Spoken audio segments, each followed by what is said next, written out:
पर है कुछ। आ चीज बर्फ वर्गी ठंडी है, आ चीज तां गुड़ वर्गी मिठी है, ये तां प्रमाण दे सकते हैं। पर कहते वाहेगुरु तां अविशे है, ਉਹਦਾ ਕਾਹਦੇ ਨਾਲ ਪ੍ਰਮਾਣ ਦਈਏ? ਜੈਸਾ ਤੂੰ ਤੈਸਾ ਤੂੰ ਹੀ, ਕਿਆ ਉਪਮਾ ਦੀਜੈ। ਜਿਵੇਂ ਭੱਟਾਂ ਨੇ ਭਜਨ ਕਿਹਾ, ਭੱਲੇ ਅਮਰਦਾਸ ਗੁਣ ਤੇਰੇ, ਤੇਰੀ ਉਪਮਾ ਤੋਹੇ ਬਨ ਆਵੈ। ਸਾਡੇ ਤਾਂ ਸਤਿਗੁਰਾਂ ਦੇ ਬਰਾਬਰ ਵੀ ਕਿਸੇ ਹੋਰ ਦਾ ਪ੍ਰਮਾਣ ਨਹੀਂ ਲੱਗਦਾ। ਅਕਾਲ ਪੁਰਖ ਵਾਹਿਗੁਰੂ ਜੀ ਬਰਾਬਰ ਕਿਹੜਾ ਪ੍ਰਮਾਣ ਲੱਗ ਸਕਦਾ ਹੈ? ਪ੍ਰਤਪਾਦਨ ਕਰਬੇ ਕੇ ਜੋਗ, ਆਤਮ ਗਿਆਨ ਕਹੈ ਪ੍ਰਭ ਲੋਗ। ਸੋ ਜਿਹੜੇ ਪਰਮੇਸ਼ਰ ਦੇ ਬੰਦੇ ਨੇ, ਬ੍ਰਹਮ ਗਿਆਨ ਪ੍ਰਾਪਤ ਕਰ ਲੈਂਦੇ ਨੇ, ਉਹ ਕਹਿੰਦੇ ਪ੍ਰਤਪਾਦਨ ਕਰਨੇ ਦੇ ਜੋ ਯੋਗ ਹੈ। ਕਿਸੀ ਗਿਆਨ ਕੋ ਜੋ ਅਨੁਸ਼ਠਾਨ, ਸੇਵਨ ਕਰਨੋ ਮਹਿਦਮਾਨ। ਉਸੇ ਗਿਆਨ ਦਾ ਜਿਹੜਾ ਆਨੰਦ ਲੈਣਾ ਹੈ, ਇਹ ਤਾਂ ਸਿਰਫ ਉਹਨਾਂ ਨੂੰ ਹੀ ਪਤਾ ਹੈ। ਕਬੀਰ ਚਰਨ ਕਮਲ ਕੀ ਬਾਜ ਕੋ ਕਹੋ ਕੈਸੇ ਅਨੁਮਾਨ, ਕਹਿਬੇ ਕੋ ਸੋਭਾ ਨਹੀਂ ਦੇਖਾ ਹੀ ਪ੍ਰਵਾਨ। ਚੌਥੇ ਸ਼ਰਵਣ ਪ੍ਰਯੋਜਨ ਸੋਏ, ਫਲ ਵੀ ਨਾਮ ਸੁਨੋ ਜਿਮ ਹੋਏ।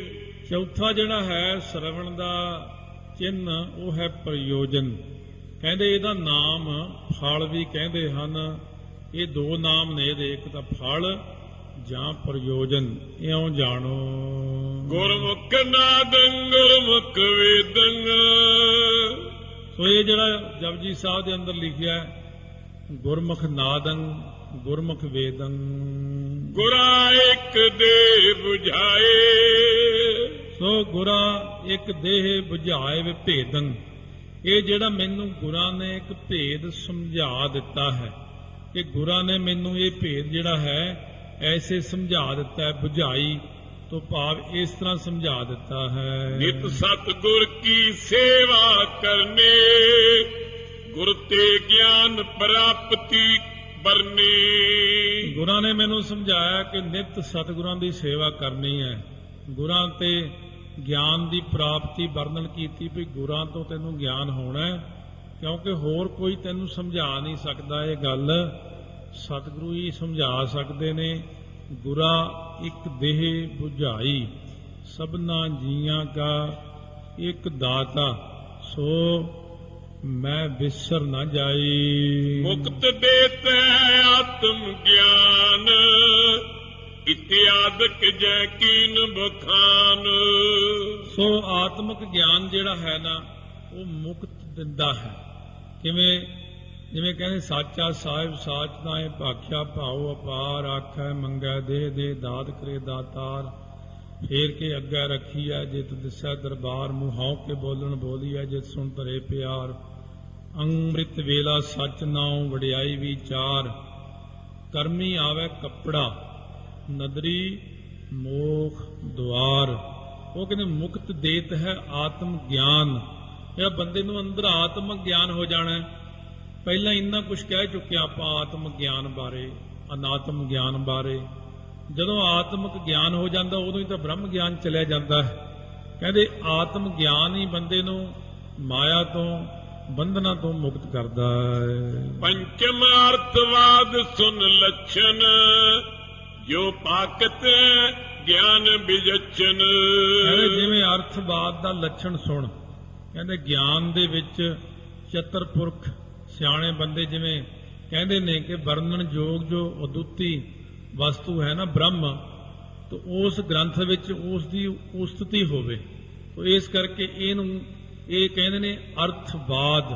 ਕਿ ਗੁਰੂ ਗ੍ਰੰਥ ਸਾਹਿਬ ਦੇ ਵਿੱਚ ਜੇ ਅਰਥ ਕਰੀਏ ਤਾਂ ਅਰਥਵਾਦ ਵਿੱਚ ਕੀ ਆਉਂਦਾ ਕਿ ਵਰਣਨ ਕਰਨੇ ਯੋਗ ਜੋ ਬ੍ਰਹਮ ਹੈ ਉਸੇ ਦੀ ਉਸਤਤ ਕੀਤੀ ਹੋਈ ਹੈ। ਵਰਣਨ ਯੋਗ ਵਸਤ ਹੈ ਜੋਏ, ਤਿਸ ਮੈਂ ਤਿਸ ਕੀ ਉਸਤਤ ਹੋਏ। ਜੋ ਵਰਣਨ ਕਰਨੇ ਯੋਗ ਬ੍ਰਹਮ ਹੈ, ਬ੍ਰਹਮ ਦੀ ਹੀ ਉਸਤਤ ਹੈ ਗੁਰੂ ਗ੍ਰੰਥ ਸਾਹਿਬ ਮਹਾਰਾਜ ਦੇ ਵਿੱਚ। ਨਾਨਕ ਨਿਰਗੁਣ ਗੁਣ ਕਰੇ, ਗੁਣਵੰਤਿਆਂ ਗੁਣ ਦੇ। ਇਹ ਹੁਣ ਬ੍ਰਹਮ ਗਿਆਨੀ ਦੀ ਵੀ ਦਸ਼ਾ ਹੈ, ਅਕਾਲ ਪੁਰਖ ਦੀ ਵੀ ਅਵਸਥਾ ਬ੍ਰਹਮ ਗਿਆਨੀ ਬਾਰੇ, ਕਿਉਂਕਿ ਇੱਥੇ ਜ਼ਿਕਰ ਬ੍ਰਹਮ ਗਿਆਨੀ ਦਾ ਹੀ ਚੱਲਦਾ ਅਸਲ ਵਿੱਚ। ਕਿਉਂਕਿ ਸੁਣਿਆ ਤੋਂ ਬਾਅਦ ਫਿਰ ਮੰਨਣ ਆਉਂਦਾ ਹੈ। ਇਸ ਤਰ੍ਹਾਂ ਜਿਹੜੀਆਂ ਪੌੜੀਆਂ ਉਚਾਰਨ ਕੀਤੀਆਂ ਹੋਈਆਂ ਨੇ, ਪਹਿਲਾਂ ਸ਼ੁਰੂ ਦੇ ਜੇ ਜੁਗ ਚਾਰੇ ਆਰਜਾ ਹੋਰ ਦਸੂਣੀ ਹੋਏ, ਇੱਥੇ ਜਿਹੜਾ ਆ ਕੇ ਕਿਹਾ ਨਾਨਕ ਨਿਰਗੁਣੇ ਗੁਣ ਕਰੇ।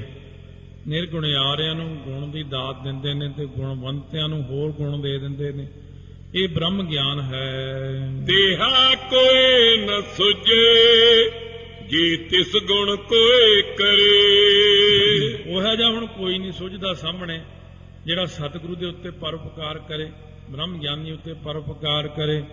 ਇਹ ਜਦੋਂ ਜਪਜੀ ਸਾਹਿਬ ਦੇ ਅਰਥ ਆਉਂਦੇ ਨੇ, ਇਹ ਅਰਥ ਬ੍ਰਹਮ ਗਿਆਨੀ ਨਾਲ ਵੀ ਢੁਕਦੇ ਨੇ ਸਾਰੇ, ਪਰ ਇੰਨਾ ਜ਼ਿਆਦਾ ਫਿਰ ਵਿਸਥਾਰ 'ਚ ਨਹੀਂ ਜਾਣਾ, ਕਿਉਂਕਿ ਜਿੰਨਾ ਕਿ ਨਵਾਂ ਜਗਿਆਸੂ ਹੈ, ਇਹ ਜਪਜੀ ਸਾਹਿਬ ਤਾਂ ਮਸਾਂ ਪੜ੍ਹਦੇ ਨੇ, ਇਹਨਾਂ ਨੂੰ ਤਾਂ ਇੱਕ ਅਰਥ ਬਹੁਤ ਹੁੰਦਾ ਹੈ ਜਾਂ ਭਾਵ ਅਰਥ। ਕਿਉਂ ਗੁਰੂ ਨਾਨਕ ਸਾਹਿਬ ਦੀ ਜਿੰਨੀ ਬਾਣੀ ਹੈ ਇਹਦੇ ਵਿੱਚ ਇੰਨੀ ਡੂੰਘਾਈ ਹੈ ਕਿ ਅੱਗੇ ਤੋਂ ਅੱਗੇ ਜਦੋਂ ਪੜ੍ਹਦੇ ਖੁੱਲ੍ਹਦੇ ਨੇ, ਤੈਹਾਂ ਖੁੱਲ੍ਹਦੀਆਂ ਨੇ, ਤਾਂ ਬੰਦੇ ਨੂੰ ਜਦੋਂ ਅਨੁਭਵ ਹੁੰਦਾ ਕਿ ਇਹ ਤਾਂ ਬਹੁਤ ਕੁਝ ਲਿਖਿਆ ਹੋਇਆ, ਪਰ ਆਮ ਜਗਿਆਸੂ ਦੀ ਸਮਝ ਜੋਗਾ ਇੰਨਾ ਹੀ ਹੈ ਕਿ ਨਾਨਕ ਨਿਰਗੁਣੇ ਗੁਣ ਕਰੇ, ਗੁਣਵੰਤਿਆਂ ਗੁਣ ਦੇ। ਸਤਿਗੁਰੂ ਮਹਾਰਾਜ ਸੱਚੇ ਪਾਤਸ਼ਾਹ ਨਿਰਗੁਣੇ ਆਰਿਆਂ ਨੂੰ ਗੁਣ ਦਿੰਦੇ ਨੇ, ਗੁਣਵੰਤਿਆਂ ਨੂੰ ਹੋਰ ਗੁਣ ਦਿੰਦੇ ਨੇ, ਪਰ ਉਹ ਜਿਹਾ ਆਪਾਂ ਨੂੰ ਕੋਈ ਨਹੀਂ ਸੁਝਦਾ ਜਿਹੜਾ ਉਹਨਾਂ ਨੂੰ ਸਤਿਗੁਰੂ ਜੀ ਨੂੰ ਗੁਣ ਦੇਵੇ ਜਾਂ ਪਰਉਪਕਾਰ ਕਰੇ ਗੁਰਾਂ ਤੇ। ਸਭ ਤੇ ਗਿਆਨਵਾਨ ਹੋਏ ਦੀਹਾ ਤਿਸ ਪਰ ਕੋ ਉਪਕਾਰ ਕਰੀਆ। ਜਿਹੜਾ ਸਾਰਿਆਂ ਨਾਲੋਂ ਵੱਡਾ ਗੁਣਵਾਨ ਹੈ, ਬਹੁਤ ਵੱਡਾ, ਉਹਦੇ ਉੱਤੇ ਕੌਣ ਪਰਉਪਕਾਰ ਕਰ ਸਕਦਾ ਹੈ ਹੋਰ। ਜਹ ਸੁਕਰੈ ਆਪ ਸਮਰੱਥ ਬ੍ਰਹਮ ਗਿਆਨੀ ਕੈ ਸਭ ਕਿਛ ਹੱਥ। ਜੇ ਉਹ ਚਾਹਣ ਬ੍ਰਹਮ ਗਿਆਨੀ ਤਾਂ ਉਹਨਾਂ ਦੇ ਹੱਥ ਵਿੱਚ ਹੀ ਹੁੰਦਾ ਸਾਰਾ ਕੁਝ। ਜਿਵੇਂ ਚਾਹਣ ਪ੍ਰੇਰਨਾ ਦੇ ਦਿੰਦੇ ਨੇ, ਜਿਵੇਂ ਚਾਹਣ ਕਰਾ ਲੈਂਦੇ ਨੇ, ਕਿਉਂਕਿ ਬ੍ਰਹਮ ਗਿਆਨੀ ਇੱਕ ਚੀਜ਼ ਹੀ ਹੋ ਜਾਂਦੀ, ਘੁਲ ਮਿਲ ਜਾਂਦੇ ਨੇ ਆਪਸ ਵਿੱਚ। ਕਿਉਂਕਿ ਜਿਹੜਾ ਹੈ ਨਾ, ਪਿੱਛੇ ਪ੍ਰਮਾਣ ਦਿੱਤਾ ਸੀ ਕਿ ਨਦੀਆਂ ਅਤੇ ਵਾੜੇ ਜਾ ਕੇ ਸਮੁੰਦਰ 'ਚ ਮਿਲ ਜਾਂਦੇ ਨੇ ਜਦੋਂ ਇੱਕ ਰੂਪ ਹੋ ਜਾਂਦੇ ਨੇ। ਇਸੇ ਤਰ੍ਹਾਂ ਹੀ ਬ੍ਰਹਮ ਗਿਆਨੀ ਵੀ ਬ੍ਰਹਮ ਵਿੱਚ ਲੀਨ ਹੋ ਕੇ ਪਰਾਲਬਧ ਕਰਕੇ ਸਰੀਰ ਲਈ ਫਿਰਦਾ ਆਪਣਾ, ਵਾਸਤਵ ਵਿੱਚ ਉਹ ਹੁੰਦਾ ਬ੍ਰਹਮ ਹੀ ਹੈ, ਕਿਉਂਕਿ ਉਹਦੇ ਮਨ ਦੇ ਅੰਦਰੋਂ ਸਾਰਾ ਕੁਝ ਮੁੱਕ ਜਾਂਦਾ, ਜਿਹਨੂੰ ਆਪਾਂ ਅਨਾਤਮ ਕਹਿੰਦੇ ਆ। ਉਹ ਮਨ ਦੇ ਅੰਦਰੋਂ ਸਾਰਾ ਕੋਠਾ ਢੱਠ ਜਾਂਦਾ ਹੈ ਸਣੇ ਉਹਨਾਂ ਬੀਜਾਂ ਦੇ। ਇਹ ਸ਼ੁਰੂ 'ਚ ਸੁਣੇ ਸੀ ਕਰਮਾਂ ਦੇ ਬੀਜ, ਉਹ ਇਹਨਾਂ ਨੂੰ ਬ੍ਰਹਮ ਅਗਨੀ ਨਾਲ ਸਾੜ ਕੇ ਕੋਠਾ ਢਾਹ ਕੇ ਸਾਰਾ ਇੱਕ ਬ੍ਰਹਮ ਦੇ ਵਿੱਚ ਹੀ ਲੀਨ ਹੋ ਜਾਂਦਾ ਹੈ। ਉਪਪਤੀ ਖਸ਼ਟਮ ਸ਼ਰਵਣ ਸੁਲੱਛਣ ਕੈਤ ਬੇਦ ਸਤਿਗੁਰੂ ਵਿਜਛਨ। ਹੁਣ ਉਪਪਤੀ ਹੈ, ਇਹ 6ਵਾਂ ਲੱਛਣ ਹੈ ਬ੍ਰਹਮ ਗਿਆਨ ਦਾ, ਇਹ ਸ਼ਰਵਣ ਦਾ। ਵੇਦ ਵੀ ਕਹਿੰਦੇ ਨੇ, ਸਿਆਣੇ ਸਾਡੇ ਸਤਿਗੁਰੂ ਵੀ ਕਹਿੰਦੇ ਨੇ, ਇਹ 6ਵਾਂ ਲੱਛਣ ਹੈ। ਜੋ ਪਰ ਕਰਨ ਕਰਕੇ ਸ਼ੁਭ ਅਰਥ ਪ੍ਰਤਪਾਦਨ ਕੇ ਜੋਗ ਸਮਰੱਥ। ਸੋ ਜਿਹੜਾ ਇਹ ਸਾਰਿਆਂ ਨਾਲੋਂ ਪ੍ਰਤਪਾਦਨ ਕਰਨ ਦੇ ਯੋਗ ਵਿੱਚ ਸਮਰੱਥ ਹੈ। ਸੋ ਇਸ ਪ੍ਰਕਾਰ ਜਿਹੜੇ ਇਹ ਅਰਥ ਨੇ, ਇਹਨਾਂ ਨੂੰ ਕਹਿੰਦੇ ਨੇ 6ਵਾਂ ਲਿੰਗ ਸ਼ਰਵਣ ਦਾ ਉਪਪਤੀ ਕਹਿੰਦੇ ਨੇ। ਵੇਦ ਤੇ ਸਿਆਣੇ ਸਤਿਗੁਰੂ ਜੋ ਪ੍ਰਕਾਸ਼ਕ ਕਰਕੇ ਸ਼ੁਭ ਅਰਥ ਸਿੱਧ ਹੁੰਦਾ ਹੈ, ਪ੍ਰਕਰਣ ਕਰਕੇ ਸ਼ੁਭ ਅਰਥ ਸਿੱਧ ਹੋਵੇ, ਸੋ ਜੋ ਉਸੇ ਅਰਥ ਨੂੰ ਕਥਨ ਕਰਨ ਵਿੱਚ ਸਮਰੱਥ ਹੋਵੇ, ਅਰਥ ਉਸ ਜੁਗਤੀ ਨੂੰ ਉਪਪਤੀ ਕਹਿੰਦੇ ਨੇ। ਇਸ ਪ੍ਰਕਾਰ ਉਹ ਪ੍ਰਕਰਣ ਵਿੱਚ ਉਸੇ ਅਰਥ ਨੂੰ ਸਿੱਧ ਕਰਨੇ ਵਿਖੇ ਸ਼ਰਵਣ ਕੀਤਾ ਜਾਵੇ, ਇਸ ਪ੍ਰਕਾਰ ਹੈ, ਇਹਨੂੰ ਕਹਿੰਦੇ ਉਪਪਤੀ। ਸੋ ਸਾਰੀ ਚੀਜ਼ ਨੂੰ ਸਿੱਧ ਕਰ ਦੇਣਾ, ਜੋ ਲਿਖਣਾ ਸੋ ਕਰਨਾ, ਜੋ ਕਰਨਾ ਸੋ ਲਿਖਣਾ, ਇਸ ਪ੍ਰਕਾਰ ਉਪਪਤੀ ਹੈ। ਦੋਹੇਰਾ ਤਿਸੀ ਅਰਥ ਸਿੱਧ ਕਰਨ ਮੈਂ ਤਿਸੀ ਪ੍ਰਕਰਣ ਮਝਾਰ। ਉਸੇ ਅਰਥ ਨੂੰ ਸਿੱਧ ਕਰਨ ਦੇ ਵਿੱਚ, ਉਸੇ ਪ੍ਰਕਰਣ ਦੇ ਵਿੱਚ ਸ਼ਰਵਣ ਕਰੀ ਹੈ ਜੁਗਤ ਜੇ ਸੋ ਉਪਪਤੀ ਵਿਚਾਰ। ਜਿਹੜੀ ਜੁਗਤੀ ਸ਼ਰਵਣ ਕੀਤੀ ਹੈ ਉਹਨੂੰ ਉਪਪਤੀ ਵਿਚਾਰੋ, ਇਸੇ ਦਾ ਨਾਮ ਉਪਪਤੀ ਹੈ। ਇਹ 6ਵਾਂ ਜਿਹੜਾ ਲਿੰਗ ਹੈ ਸ਼ਰਵਣ ਦਾ ਉਪਪਤੀ ਕਹਿੰਦੇ ਨੇ ਸਤਿਗੁਰੂ ਮਹਾਰਾਜ ਸੱਚੇ ਪਾਤਸ਼ਾਹ, ਕਿ ਜੋ ਪ੍ਰਕਰਨ ਕਰਕੇ ਸ਼ੁਭ ਅਰਥ ਸਿੱਧ ਹੁੰਦਾ ਹੋਵੇ ਤੇ ਜੋ ਉਸੇ ਅਰਥ ਨੂੰ ਕਥਨ ਕਰਨ ਵਿੱਚ ਸਮਰੱਥ ਹੋਵੇ, ਅਰਥਾਤ ਉਸ ਜੁਗਤੀ ਨੂੰ ਉਪਪਤੀ ਕਹਿੰਦੇ ਨੇ। ਇਉਂ ਉਪਪਤੀ ਇਹ 6ਵਾਂ ਲੱਛਣ ਹੈ ਸ਼ਰਵਣ ਦਾ। ਸਾਲਾਈ ਸਾਲਾਏ ਏਤੀ ਸੁਰਤ ਨ ਪਾਈਆ। ਸਾਲਾਹੀ ਜੋ ਸਲਾਉਣੇ ਯੋਗ ਹੈ, ਸਾਲਾਹੇ ਸਲਾਹੋ ਭਾਈ, ਇੰਨੀ ਤੁਹਾਨੂੰ ਹੁਣ ਤੱਕ ਸੁਰਤੀ ਨਹੀਂ ਆਈ ਕਿ ਸਲਾਉਣੇ ਯੋਗ ਜੋ ਬ੍ਰਹਮ ਹੈ ਉਸ ਨੂੰ ਸਲਾਉਣਾ ਕਰੀਏ। ਨਦੀਆਂ ਤੈ ਵਹਾ ਪਵੈ ਸਮੁੰਦ ਨਾ ਜਾਣੀਐ। ਨਦੀਆਂ ਤੇ ਵਾੜੇ ਜਿਹੜੇ ਨਾਲੇ ਹੁੰਦੇ ਨੇ ਛੋਟੇ, ਜਦੋਂ ਸਮੁੰਦਰ ਵਿੱਚ ਲੀਨ ਹੋ ਜਾਂਦੇ ਨੇ ਜਾ ਕੇ ਤਾਂ ਉਦੋਂ ਜਾਣੇ ਨਹੀਂ ਜਾਂਦੇ, ਵੱਖਰੇ ਵੱਖਰੇ ਇੱਕ ਮਿੱਕ ਹੋ ਜਾਂਦੇ ਨੇ। ਸਮੁੰਦ ਸਾ ਸੁਲਤਾਨ। ਸਮੁੰਦ ਸਾਹ ਸੁਲਤਾਨ, ਕਿਉਂਕਿ ਜਿਹੜਾ ਹੈ ਨਾ ਇੱਥੇ ਅਰਥ ਵੱਖਰਾ ਹੈ।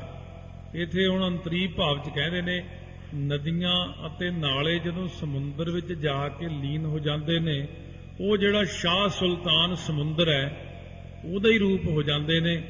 ਨਦੀ ਸਮੁੰਦਰ ਵਿੱਚ ਰਲ ਜਾਵੇ ਪਛਾਣ ਨਹੀਂ ਸਕਦੇ ਇਹ ਕੌਣ ਹੈ, ਇਹ ਨਦੀ ਕਿਹੜੀ ਹੈ, ਪਾਣੀ ਨਦੀ ਦਾ ਕਿਹੜਾ ਹੈ, ਇੱਕ ਮਿੱਕ ਹੋ ਜਾਂਦੇ ਨੇ। ਜੋ ਪਈ ਨਦੀ ਈਸ਼ ਹੈ ਜੀਵ ਸੁਵਾਹਾ। ਇਹਦੇ ਚ ਕਹਿੰਦੇ ਨਦੀ ਤਾਂ ਈਸ਼ਰ ਹੈ। ਈਸ਼ਰ ਜੋ ਨਿਰਗੁਣ ਤੋਂ ਥੱਲੇ ਸਰਗੁਣ ਚ ਆ ਜਾਂਦਾ ਹੈ। ਈਸ਼ ਵਿੱਚ ਜੋ ਮਾਇਆ ਹੈ, ਈਸ਼ ਵਿੱਚ ਬ੍ਰਹਮ ਦਾ ਪ੍ਰਕਾਸ਼ ਹੈ, ਈਸ਼ ਵਿੱਚ ਸੁੱਧ ਸਤੋ ਗੁਣ ਹੈ। ਇਹ ਤਿੰਨਾਂ ਨੂੰ ਮਿਲਾ ਕੇ ਈਸ਼ਵਰ ਬਣਦਾ ਹੈ।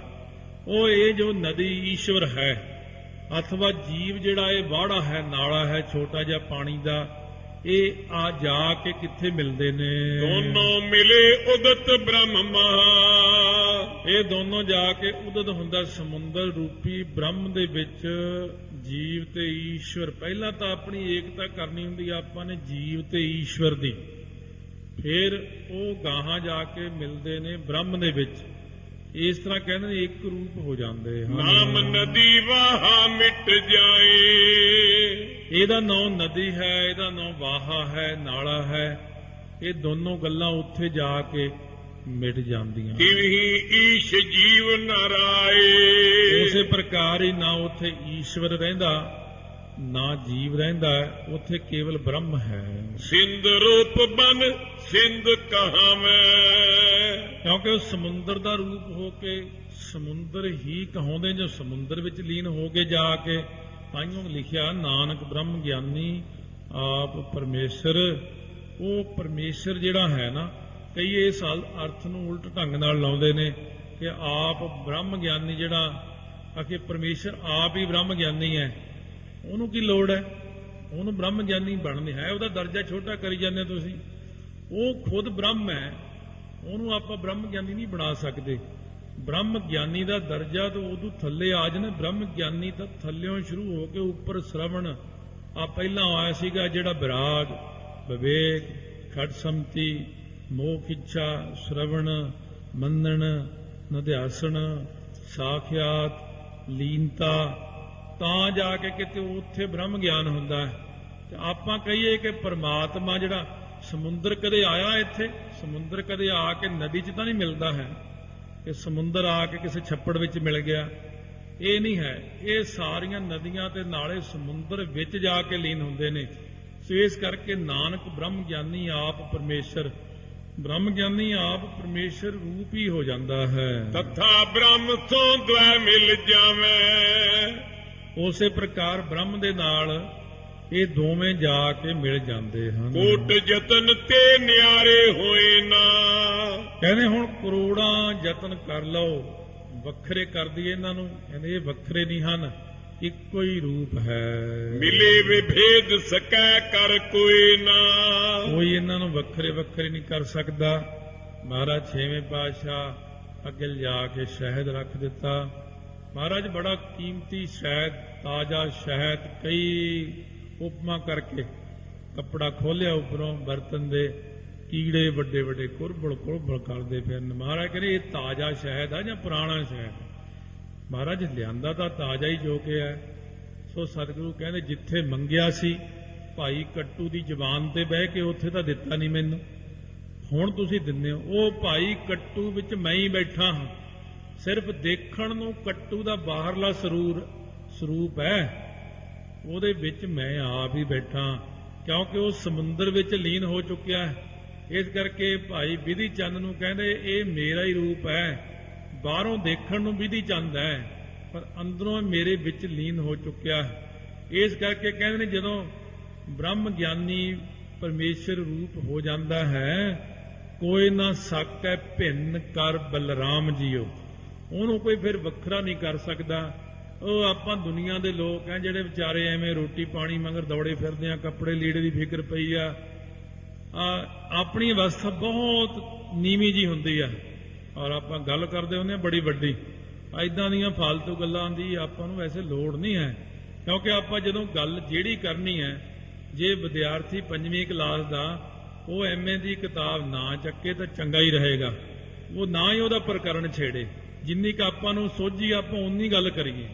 ਇਸ ਕਰਕੇ ਬ੍ਰਹਮ ਦਾ ਗਿਆਨ ਹੋਣਾ, ਬ੍ਰਹਮ ਵਿੱਚ ਬ੍ਰਹਮ ਗਿਆਨੀ ਲੀਨ ਹੋਣਾ, ਇੱਕੋ ਰੂਪ ਹੋਣਾ, ਜਦੋਂ ਕਦੇ ਅਰਥ ਆਏ ਨਾ ਦੱਖਣੀ ਓਂਕਾਰ ਦੇ ਜਾਂ ਸਿੱਧ ਗੋਸ਼ਟ ਵਿੱਚ, ਗੁਰੂ ਨਾਨਕ ਦੇਵ ਜੀ ਨੇ ਉੱਥੇ ਸਿੱਧਾਂ ਨੂੰ ਕਿਹਾ ਸੀ, ਕਹਿੰਦੇ ਸਰੀਰ ਵਾਲਾ ਬ੍ਰਹਮ, ਕੀ ਬ੍ਰਹਮ ਗਿਆਨੀ ਨੇ ਉੱਥੇ ਮਹਾਰਾਜ ਨੇ ਇਹ ਅੱਖਰ ਵਰਤਿਆ, ਇਹ ਸਰੀਰ ਵਾਲਾ ਬ੍ਰਹਮ ਹੈ। ਇਹ ਜੁਗਤ ਉਕਤੇ ਕਿਤਾ ਮੈਂ ਐਸੇ, ਉਪਪਤੀ ਸ਼ਰਵਣ ਰੂਪ ਲਖ ਤੈਸੇ। ਕਹਿੰਦੇ ਇੱਕ ਹੋ ਜਾਂਦੇ ਨੇ, ਯੁਕਤੀਆਂ ਉਕਤੀਆਂ ਦੀਆਂ ਪੰਕਤੀਆਂ ਜਿਹੜੀਆਂ ਏਕਤਾ ਵਿੱਚ ਆ ਜਾਂਦੀਆਂ ਨੇ। ਉਪਪਤੀ ਜਿਹੜਾ ਹੈ ਸ਼ਰਵਣ ਰੂਪ ਲਖ ਐਸੇ, ਕਿਉਂ ਕਹਿੰਦੇ ਸ਼ਰਵਣ ਦਾ ਰੂਪ ਹੈ ਉਪਪਤੀ ਜਿਹੜਾ ਦੱਸਿਆ ਹੈ। ਵੇਦ ਛਾਂਦੋਗ ਖਸ਼ਟ ਮੇ ਧਿਆਏ, ਤਹਾਂ ਕਰੇ ਖਟ ਸ਼ਰਵਣ ਬਣਾਏ।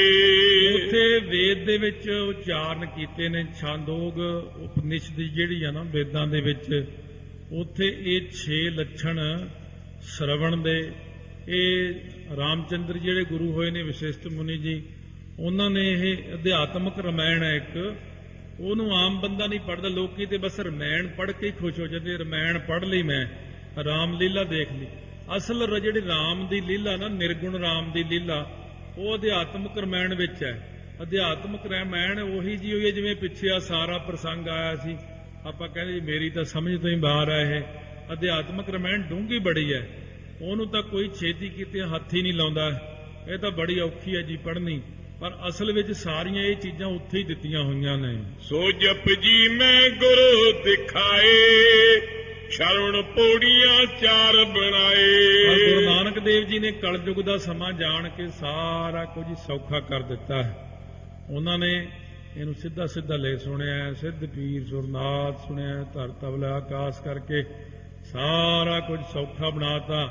4 ਪੌੜੀਆਂ ਸ਼ਰਵਣ ਦੇ ਉੱਤੇ ਗੁਰੂ ਨਾਨਕ ਦੇਵ ਜੀ ਨੇ ਉਚਾਰਨ ਕਰਕੇ, ਇਹ ਵਿਦਵਾਨਾਂ ਲਈ, ਵਿਦਵਾਨ ਵਾਸਤੇ ਤਾਂ ਵਿਦਵਾਨਗਿਰੀ ਨਿਕਲ ਆਉਂਦੀ ਇਹਦੇ ਚੋਂ, ਜਪਜੀ ਸਾਹਿਬ ਚੋਂ।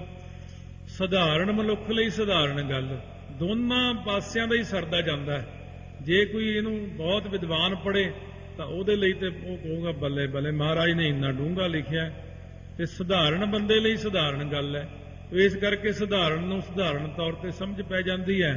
ਕੋਈ ਵੀ ਪੜ੍ਹੇ ਬਾਣੀ, ਹਰੇਕ ਨੂੰ ਉਹਦੇ ਢੰਗ ਨਾਲ ਸਮਝ ਪੈ ਜਾਂਦੀ ਹੈ। ਸ਼ਰਵਣ ਮਹਾਤਮ ਕੋ ਦਿਖਰਾਇਓ, ਸ਼ਰਵਣ ਰੂਪ ਕੋ ਨਹੀਂ ਬਤਾਇਓ। ਮਹਾਰਾਜ ਜੀ ਨੇ ਉਹਦੇ ਚ ਸ਼ਰਵਣ ਦਾ ਜਿਹੜਾ ਹੈ ਨਾ ਮਹਾਤਮ ਹੀ ਦੱਸਿਆ, ਸ਼ਰਵਣ ਦਾ ਰੂਪ ਨਹੀਂ ਦੱਸਿਆ। ਜਿਵੇਂ ਆਪਾਂ ਇੱਥੇ ਸ਼ਰਵਣ ਦੇ 6 ਚਿੰਨ੍ਹ ਸੁਣੇ ਨੇ, ਕਿਉਂਕਿ ਸਤਿਗੁਰੂ ਜੀ ਨੂੰ ਇਹਨਾਂ ਵੇਰਵਿਆਂ ਦੇਣ ਦੀ ਲੋੜ ਨਹੀਂ, ਉਹਨਾਂ ਨੇ ਮਹਾਤਮ ਦੱਸ ਦਿੱਤਾ ਹੈ। ਮਹਾਰਾਜ ਕਹਿੰਦੇ ਨੇ ਵੀ ਇਹ ਜਿਹੜਾ ਨਾ ਮਨ ਸਮਝਾਵਨ ਕਾਰਨੇ ਕਛੂਅਕ ਪੜ੍ਹੀਐ ਗਿਆਨ, ਇੰਨਾ ਲੋੜ ਨਹੀਂ ਸਤਿਗੁਰੂ ਕਹਿੰਦੇ, ਕਿਉਂਕਿ ਕਲਯੁਗ ਦੇ ਵਿੱਚ ਆਪਾਂ ਜੀਵਾਂ ਨੂੰ ਬਹੁਤਾ ਜ਼ਿਆਦਾ ਨਹੀਂ ਇੱਧਰ ਚੱਕਰ 'ਚ ਪਾਉਣਾ। ਕਲਯੁਗ ਵਿੱਚ ਤਾਂ ਇਹਨਾਂ ਨੂੰ ਇਹੀ ਕਹਿਣਾ, ਭਾਈ ਜਪੋ ਸਤਨਾਮ ਸ੍ਰੀ ਵਾਹਿਗੁਰੂ ਸਾਹਿਬ ਜੀਓ, ਸਤਨਾਮ ਸ੍ਰੀ ਵਾਹਿਗੁਰੂ।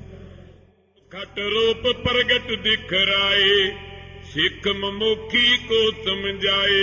ਉਹ ਜਿਹੜੇ 6 ਰੂਪ ਨੇ ਉਹ ਪ੍ਰਤਾਖੇ ਦਿਖਾ ਦਿੱਤੇ ਨੇ। ਮਮੋਕਸ਼ੂ ਜਿਹੜਾ ਹੈ ਜਗਿਆਸੂ, ਕਲਿਆਣ ਦੀ ਇੱਛਾ ਵਾਲਾ ਸਿੱਖ ਹੈ, ਉਹਨੂੰ ਸਾਹਮਣੇ ਦਿਖਾਤਾ ਵੀ ਸੁਣਨ ਦਾ ਆ ਫਾਇਦਾ ਹੈ। ਮਨਨ ਗਿਆਨ ਕੋ ਭੇਦ ਬਤਾਵਤ, ਜਿਸਕੇ ਕਰੇ ਪਰਮ ਗਤ ਪਾਵਤ। ਫਿਰ ਮੰਨਣ ਦੀਆਂ ਪੌੜੀਆਂ ਵਿੱਚ ਮੰਨਣ ਗਿਆਨ ਦਾ ਭੇਦ ਦੱਸਿਆ ਹੈ। ਜਿਹਦੇ ਕਰਕੇ ਪਰਮ ਗਤੀ ਦੀ ਪ੍ਰਾਪਤੀ ਹੈ। ਮੰਨਨ ਕਰੇ ਮਨ ਹੋਤ ਬਿਲਾਏ, ਮੰਨਣ ਕਰਨ ਦੇ ਨਾਲ ਨਾ ਮਨ ਲੈ ਹੋ ਜਾਂਦਾ ਹੈ। ਸੋ ਇਹ ਵੀ ਕਾਫੀ ਵਿਆਖਿਆ ਹੈ ਮੰਨਣ ਦੀ, ਇਹ ਤਾਂ ਥੋੜੇ ਜਿਹੇ ਚ ਮੁਕਾਇਆ ਹੋਇਆ। ਇੱਥੇ ਮੰਨਣ ਦੀ ਵੀ ਬਹੁਤ ਵਿਆਖਿਆ ਹੈ ਕਿ ਅਭੇਦ ਦੀਆਂ ਬਾਧਕ ਬਿਰਤੀਆਂ, ਅਭੇਦ ਦੀਆਂ ਸਾਧਕ ਬਿਰਤੀਆਂ ਕਿਵੇਂ ਸਾਡੀਆਂ ਬਾਹਰ ਅੰਦਰ ਜਾਂਦੀਆਂ ਆਉਂਦੀਆਂ, ਪਰ ਇੱਥੇ ਥੋੜਾ ਥੋੜਾ ਤਾਂ ਆਪਾਂ ਨੂੰ ਫਿਰ ਵੀ ਜਨਾਈ ਦੇਣਗੇ। ਜੋ ਮਨ ਦ્વੈ ਤੇਰੇ ਲਪਟਾਏ, ਸੋ ਜਿਹੜਾ ਸਾਡਾ ਮਨ ਹੈ ਇਹ ਕਿੱਥੇ ਲਪਟਿਆ ਹੋਇਆ? ਦਵੈਸ਼ ਵਿੱਚ, ਈਰਖਾ ਦੇ ਵਿੱਚ। ਸਤ ਚੇਤਨ ਆਨੰਦ ਅਪਾਰ, ਬ੍ਰਹਮ ਆਤਮਾਹੀਨ ਵਿਕਾਰ। ਉਹ ਜੋ ਸਤ ਚੇਤਨ ਆਨੰਦ ਸਰੂਪ ਅਕਾਲ ਪੁਰਖ ਵਾਹਿਗੁਰੂ ਹੈ, ਉਹ ਆਤਮਾ ਜੋ ਸਾਡੀ ਹੈ ਅੰਦਰ, ਬ੍ਰਹਮ ਆਤਮਾ ਹੈ, ਉਹ ਵਿਕਾਰਾਂ ਤੋਂ ਰਹਿਤ ਹੈ। ਆਤਮਾ ਨੂੰ ਕੋਈ ਵਿਕਾਰ ਨਹੀਂ, ਨਾ ਬਾਹਰ ਬ੍ਰਹਮ ਨੂੰ ਵਿਕਾਰ ਹੈ, ਨਾ ਆਤਮਾ ਨੂੰ ਵਿਕਾਰ ਹੈ।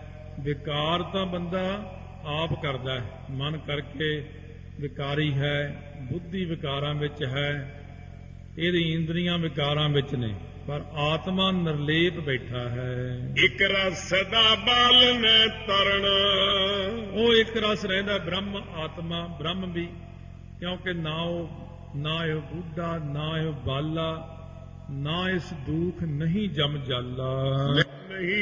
ਨਹੀਂ ਦੁੱਖ ਰੂਪ, ਇੱਕ ਆਤਮਾ ਅਚਲ ਅਨੂਪ। ਇੱਕ ਆਤਮਾ ਅਚਲ ਹੈ, ਚੱਲਣ ਤੋਂ ਰਹਿਤ, ਉਪਮਾ ਤੋਂ ਰਹਿਤ ਹੈ। ਨਾ ਇਸ ਆਤਮਾ ਨੂੰ ਕੋਈ ਜੜ ਰੂਪ ਹੈ, ਨਾ ਇਹ ਦੁੱਖ ਰੂਪ ਹੈ, ਨਾ ਇਹ ਕੁਝ ਹੋਰ ਹੈ। ਜੇ ਆਪਾਂ ਮੰਨਦੇ ਹਾਂ ਆਤਮਾ ਤਾਂ ਸਿਰਫ ਸਤ ਚੇਤਨ ਆਨੰਦ ਸਰੂਪ ਹੈ। ਤੀਨ ਸਰੀਰਨ ਤੇ ਨਿਤ ਭਿੰਨ, ਇਹ ਜਿਹੜੇ ਤਿੰਨ ਸਰੀਰ ਆਪਾਂ ਪਹਿਲਾਂ ਕਥਨ ਕਰ ਚੁੱਕੇ, ਸੂਖਮ, ਸਥੂਲ ਤੇ ਕਾਰਨ ਸਰੀਰਾਂ ਤੋਂ ਆਤਮਾ ਵੱਖਰਾ ਹੈ। ਸਾਖੀ ਰੂਪ ਨਹੀਂ ਪਰਛਿਨ, ਸੋ ਨਹੀਂ ਪਰਛਿਨ, ਨਾ ਆਛਾਦਿਤ ਭਾਵ ਪ੍ਰਗਟ। ਸੋ ਇਸ ਕਰਕੇ ਉਹ ਅਕਾਲ ਪੁਰਖ ਵਾਹਿਗੁਰੂ ਦਾ ਇਹ ਜੋ ਆਤਮਾ ਸਾਨੂੰ ਬਖਸ਼ਿਸ਼ ਕੀਤਾ ਹੋਇਆ, ਇਹ ਤਿੰਨਾਂ ਦਾ ਸਾਖੀ ਰੂਪ ਹੈ ਤੇ ਵੱਖਰਾ ਨਹੀਂ ਹੈ, ਸਾਰੇ ਕਿਤੇ ਸਭ ਨੂੰ ਪਤਾ ਹੈ। ਥੂਲ ਦੇ ਬਿਨਸਤ ਅਰ ਜਨਮੈ, ਆਤਮ ਜਿਉ ਕਾ ਤਿਉ ਲਗ ਮਨ ਮੈਂ। ਇਹ ਸਥੂਲ ਦੇ ਹੀ ਬਾਰ-ਬਾਰ ਆਪਣੀ ਜਨਮਦੀ ਹੈ, ਮਰਦੀ ਹੈ। ਆਤਮਾ ਜਿਉਂਦਾ ਤਿਉਂ ਹੀ ਰਹਿੰਦਾ। ਨਾਨਕ ਮੇਰ ਸਰੀਰ ਕਾ ਇੱਕ ਰਥ ਇੱਕ ਰਥਵਾਹ, ਜੁਗ ਜੁਗ ਫੇਰ ਵਟਾਈ ਹੈ, ਗਿਆਨੀ ਬੁੱਝੈ ਤਾਹੇ। ਇਹ ਬਾਰ-ਬਾਰ ਆਤਮਾ ਉਸੇ ਤਰ੍ਹਾਂ ਰਹਿੰਦੀ ਹੈ, ਸਰੀਰ ਸਾਡੇ ਬਦਲਦੇ ਰਹਿੰਦੇ ਨੇ। ਅਵਨੀ ਕੈ ਸੇਜਾ ਪਰ ਪਰੈ, ਫੂਲ ਦੇ ਜੜ ਸੰਸਰ ਥਿਰੈ। ਬੰਦਾ ਭਾਵੇਂ ਧਰਤੀ ਤੇ, ਭਾਵੇਂ ਮੰਜੇ ਤੇ ਲੰਮਾ ਪਵੇ, ਪਰ ਇਹ ਸਥੂਲ ਦੇ ਹੀ ਜਿਹੜੀ ਹੈ ਇਹ ਜੜ ਹੈ, ਇਹ ਹਿਲਦੀ ਜੁਲਦੀ ਨਹੀਂ ਹੈ। ਇਹ ਸਥੂਲ ਦੇ ਹੀ ਤਾਂ ਇੱਕ ਜਗ੍ਹਾ ਜਿਵੇਂ ਪੱਥਰ ਪਿਆ ਹੁੰਦਾ, ਇਸ ਤਾਂ ਪਈ ਰਹਿੰਦੀ ਹੈ। ਆਤਮ ਲਿੰਗ ਦੇ ਪ੍ਰਕਾਸ਼ੈ, ਅਨੇਕ ਪ੍ਰਕਾਰ ਨੂੰ ਸੁਪਨਾ ਭਾਸੈ। ਸਾਡੀ ਜਿਹੜੀ ਆਤਮਾ ਹੈ, ਹੁਣ ਤਿੰਨ ਦੀਆਂ ਸੀ ਨਾ ਆਪਣੀਆਂ, ਸੂਖਮ ਦੇ ਹੀ, ਸਥੂਲ ਦੇ ਹੀ, ਕਾਰਨ ਦੇ ਹੀ। ਸਥੂਲ ਦੇ ਹੀ ਤਾਂ ਪੱਥਰ ਵਾਂਗੂ ਪਈ ਹੈ ਬਸ। ਜਦੋਂ ਬੰਦਾ ਸੁੱਤਾ ਪਿਆ ਹੁੰਦਾ, ਸੁੱਤੇ ਪਏ ਨੂੰ ਭਾਵੇਂ ਜਿਵੇਂ ਮਰਜ਼ੀ ਦੇਖੋ, ਮੰਜਾ ਚੁੱਕ ਕੇ ਪਰੇ ਰੱਖਿਆ ਉਹ ਪਤਾ ਹੀ ਨਹੀਂ ਲੱਗਦਾ ਉਹਨੂੰ, ਉਹ ਤਾਂ ਪੱਥਰ ਜਿਹਾ ਪਿਆ ਹੈ ਕਿਵੇਂ। ਪਰ ਉਹਦੇ ਅੰਦਰ ਜਿਹੜੀ ਸਾਡਾ ਲਿੰਗ ਦੇਹੀ ਹੈ ਨਾ, ਸੂਖਮ ਦੇਹੀ, ਇਸ ਸੂਖਮ ਦੇਹੀ ਨੂੰ ਆਤਮਾ ਪ੍ਰਕਾਸ਼ਮਾਨ ਕਰਦਾ ਰਹਿੰਦਾ। ਅੰਦਰ ਸੂਖਮ ਦੇਹੀ ਤਾਂ ਜਾਗਦੀ ਹੋਈ ਹੁੰਦੀ ਹੈ, ਇਹ ਜੜ ਦੇਹੀ ਸੁੱਤੀ ਪਈ ਹੁੰਦੀ ਹੈ।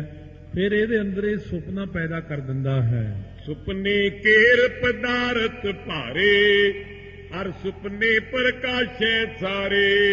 ਹੁਣ ਸੁਪਨੇ ਦੇ ਜਿਹੜੇ ਪਦਾਰਥ ਨੇ ਉਹ ਭਾਰੇ ਪਦਾਰਥ, ਬਹੁਤੇ ਪਦਾਰਥ ਭਾਵ ਇਹ ਪ੍ਰਕਾਸ਼ਮਾਨ ਹੁੰਦੇ ਨੇ ਸੁਪਨੇ ਵਿੱਚ। ਆਤਮਾ ਕਰਕੇ ਲਿੰਗ ਦੇ ਉੱਤੇ ਪ੍ਰਕਾਸ਼ ਪੈਣ ਕਰਕੇ ਸੁਪਨੇ ਵਿੱਚ ਸਾਰੀਆਂ ਚੀਜ਼ਾਂ ਫੇਰ ਜਿਉਂਦੀਆਂ ਤਿਉਂ ਹੀ ਬਣ ਜਾਂਦੀਆਂ ਨੇ। ਜਬ ਸੁਖਪਤੀ ਅਵਸਥਾ ਹੋਏ, ਤਬੈ ਅਭਾਵ ਲਿੰਗ ਤਨ ਹੋਏ।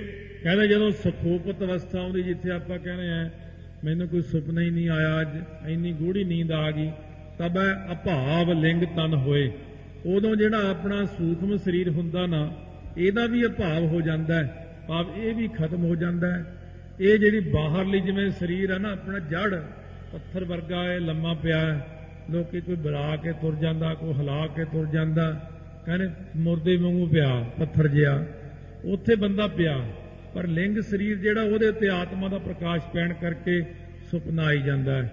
ਜੇ ਨੀਂਦ ਹੋਰ ਗੂੜੀ ਹੋ ਗਈ ਫਿਰ ਲਿੰਗ ਸਰੀਰ ਵੀ ਸਥੂਲ ਸਰੀਰ ਵਾਂਗੂ ਜੜ ਹੋ ਜਾਂਦਾ ਹੈ, ਉਹ ਵੀ ਖਤਮ ਹੋ ਜਾਂਦਾ ਹੈ।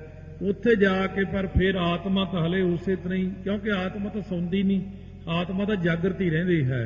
ਜੀਵ ਆਤਮਾ ਇੰਦਰ ਸਰੂਪ। ਹੁਣ ਆਓ ਇੱਕ ਪ੍ਰਮਾਣ ਦਿੰਦੇ ਨੇ, ਕਹਿੰਦੇ ਜਿਵੇਂ ਇੰਦਰ ਦੇਵਤਾ ਹੈ, ਜੀਵ ਆਤਮਾ ਮੰਨ ਲਓ ਕਿ ਇੰਦਰ ਦੇਵਤੇ ਵਾਂਗੂ ਹੈ। ਇੰਦਰਾਣੀ ਲੈ ਬੁੱਧ ਅਨੂਪ। ਇਹ ਆਪਣੀ ਜਿਹੜੀ ਇੰਦਰਾਣੀ ਹੈ ਨਾ, ਰਾਣੀ, ਇਹਦੀ ਬੁੱਧੀ, ਜੀਵ ਆਤਮਾ ਆਪਣੀ ਰਾਣੀ ਬੁੱਧੀ ਨੂੰ ਲੈ ਕੇ ਹਿਰਦੇ ਸਦਨ ਮੈਂ ਲੈ ਵਿਸਰਾਮ। ਜੀਵ ਆਤਮਾ ਹਿਰਦੇ ਰੂਪੀ ਘਰ ਦੇ ਵਿੱਚ ਇੰਦਰਾਣੀ ਤੋਂ ਭਾਵ ਬੁੱਧੀ ਨੂੰ ਲੈ ਕੇ ਵਿਸ਼ਰਾਮ ਕਰਦਾ। ਜਦੋਂ ਤਬ ਲੋ ਸੁਖ ਪਤੀਆ ਸੁਖ ਧਾਮ। ਉਦੋਂ ਤੱਕ ਸੁਖ ਦੇ ਦੇਣ ਵਾਲੀ ਸੁਖੋਪਤ ਅਵਸਥਾ ਰਹਿੰਦੀ ਹੈ, ਜਦੋਂ ਜਾ ਕੇ ਸਾਡਾ ਜੀਵ ਆਤਮਾ ਬੁੱਧੀ ਦੇ ਸਮੇਤ ਹਿਰਦੇ ਰੂਪੀ ਘਰ ਦੇ ਵਿੱਚ ਸੌਂ ਜਾਂਦਾ ਹੈ। ਔਰ ਉਠੈ ਲੈ ਕੇ ਨਿਜ ਰਾਨੀ। ਫਿਰ ਇਹ ਆਪਣੀ ਰਾਣੀ ਰੂਪ ਬੁੱਧੀ ਨੂੰ ਲੈ ਕੇ ਜਦੋਂ ਸਾਵਧਾਨ ਹੁੰਦਾ ਹੈ, ਸਰਵ ਸਰੀਰ ਕਰੈ ਸਾਵਧਾਨੀ।